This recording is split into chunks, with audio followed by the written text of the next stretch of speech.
네, 작업 시작합니다. 엄성은 박사님. 지금은 아침이거든요. 그래서 이게 7시인가 8시쯤인데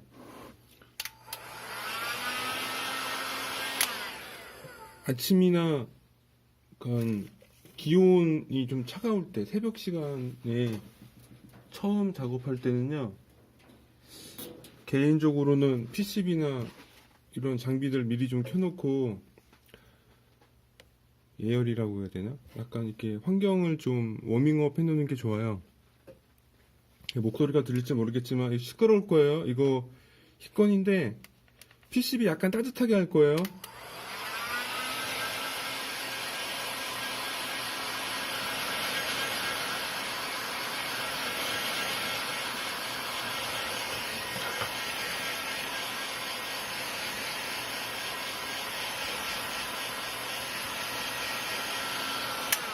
이 히건은 온도 조절 안 되는 타입이라서요. 이게 손으로 너무 막 손 못 댈 정도로 뜨겁게 하는 게 아니라 그냥 손 대면 따뜻한 정도. 우리가 찜질방 온도 있잖아요. 그 정도 감안해서 개인적으로는 예열 시간을 오래 하라고 말씀드려요. 한 3분, 5분 정도. 약간 따뜻하게 PCB를 데우는 게 작업할 때 훨씬 도움이 됩니다. 한여름에는 괜찮고요. 지금은 이렇게 겨울에서 봄에서 여름 넘어가는 단계잖아요. 그래서 새벽이 좀 추워요. 새벽이 춥기 때문에 이렇게 좀 이런 PCB나 인두기 같은 거는 미리 켜놓고 좀 환경을 세팅을 해야 돼요.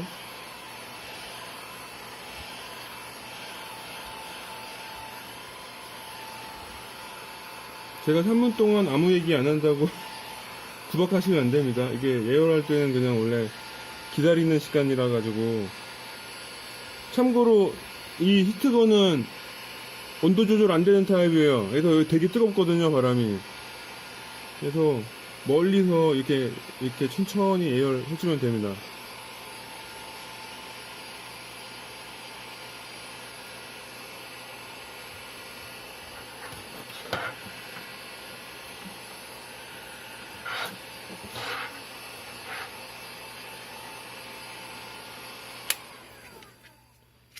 지금 오전이라서 히건은요, 중간중간 PCB가 너무 차가워지면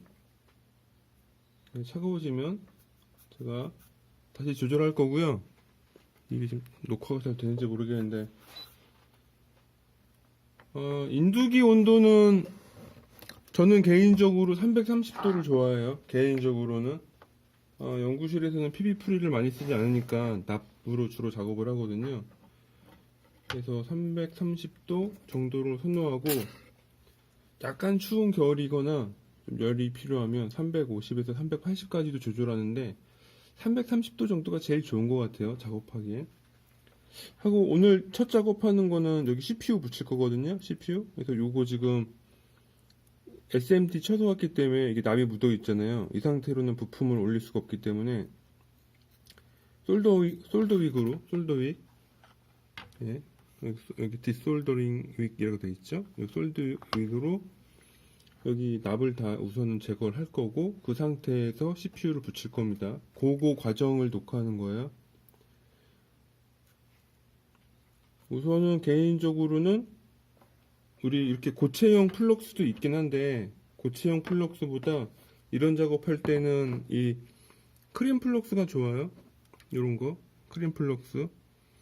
이거 시중에 굉장히 다양한 제품이 나와 있으니까는 어지간한 가격대면 다 성능이 좋더라고요. 요새는 뭐 일본 거든 대만 거든 성능이 다 좋으니까 쓰시면 되고요.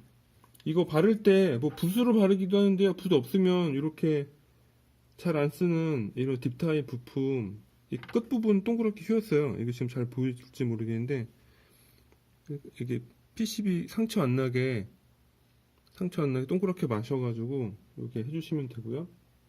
이건 일회용이라서 쓰고 버리면 됩니다. 쓰고 버리면 되고, 그 다음에 솔더웩 쓰는 방법은 여러 가지가 있을 텐데,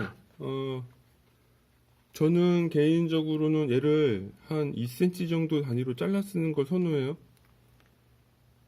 그 이유는 곧 아실 텐데, 여러 가지 방법이 있겠죠. 쓰시는 분들에 따라. 이렇게 해서, 이렇게 2cm 단위로 잘라가지고요. 보일지 모르겠네요.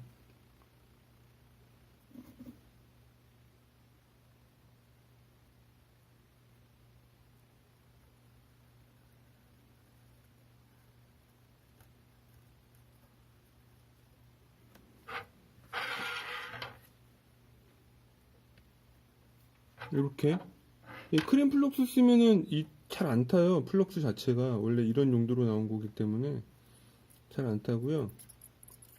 솔드액 쓸 때는 인두기로 너무 세게 표면을 너무 세게 막 지지시면 안 돼요. 이게 그냥 살짝 자연스럽게 해야 돼요. 자연스럽게. 그러니까 나비 녹는 그거에 맞춰서 자연스럽게 해야지 막 너무 막 강제로 막 당기시면서 막 억지로 당기시면서 하면 안 돼요.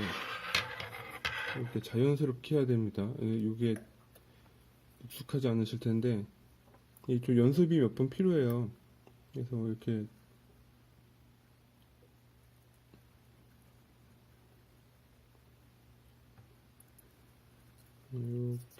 자연스럽게 하는 게 되게 중요합니다.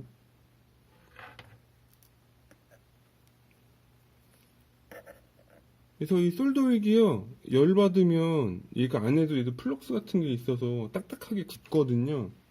그래서 얘를 잘라 쓰는 게 좀 아끼기도 하고요. 이 작업성도 더 좋아요. 이게 길게 줄 늘어뜨려서 쓰면 이게 생각보다 잘 안 딸려오거든요. 안 떨려와서 생각보다 불편합니다. 이렇게 지금 2번씩 깨끗하게 이렇게 2번씩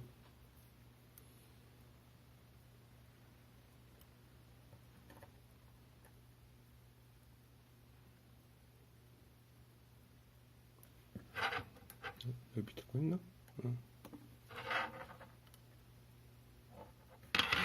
이거 좀 안 되네요. 이렇게.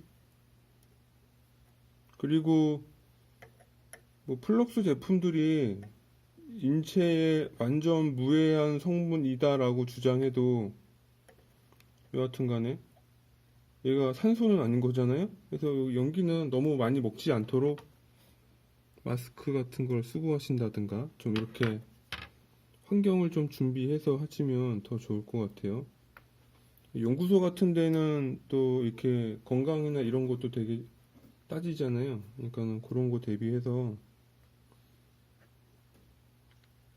대비하셔가지고 이런 식으로 이 겉에 핀들은 다 된 것 같아요. 핀들은 다 된 것 같고 요 가운데 부분도 할게요.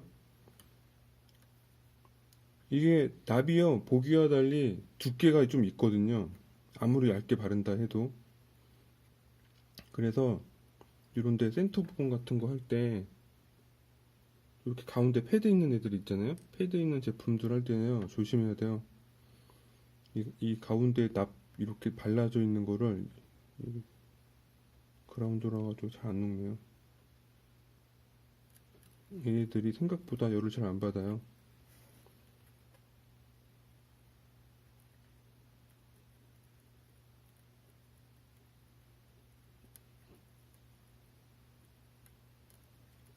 온도를 좀 높여야겠네요.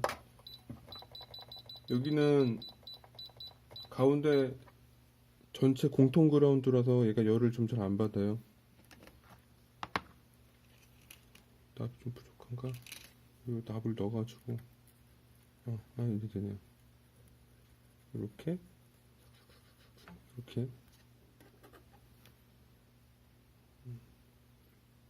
오히려 이렇게 가끔 솔더웩이 바닥에 붙어가지고 안 떨어질 때가 있거든요. 그럼 억지로 하지 마시고요. 납을 오히려 조금 여기다 발라주고 하시는 게 더 도움이 됩니다.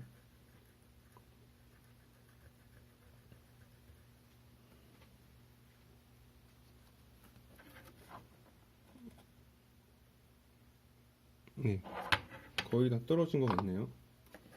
자, 우선 이렇게 처음에 작업할 때 인두기나 주변 실험 환경을 약간 예열을 먼저 좀 하시고요. 하고 힙건이 있으면, 요거 힙건 같은 거 이렇게 있으면 보실 거.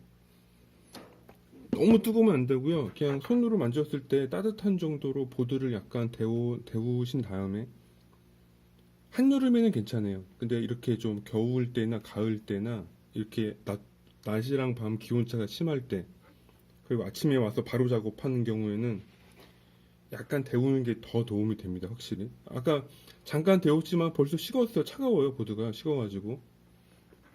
그리고 이렇게 크림 타입 플럭스나 고체 타입 플럭스가 있는데, 이렇게 넓은 면적 솔더윅 할 때는 크림 타입 훨씬 나요. 크림 타입 하시고, 이렇게 솔더윅 이렇게 있는데, 이런 것들은 제 기준으로는 한 15mm, 20mm 정도 짧게 잘라가지고 이렇게 짧게 잘랐으니 훨씬 더 좋아요. 이게 좀 낭비도 좀 줄고요. 이게 막 달라붙고 하면은 요것만 따로 작업하기가 좋거든요. 그래서 그렇게 작업하시고, 그 다음에 이런 거 바르실 때 크림 플럭스 조금씩 추가하시면서 바르시면 됩니다. 우선은 납 제거하는 건 여기까지 해서 끊을게요.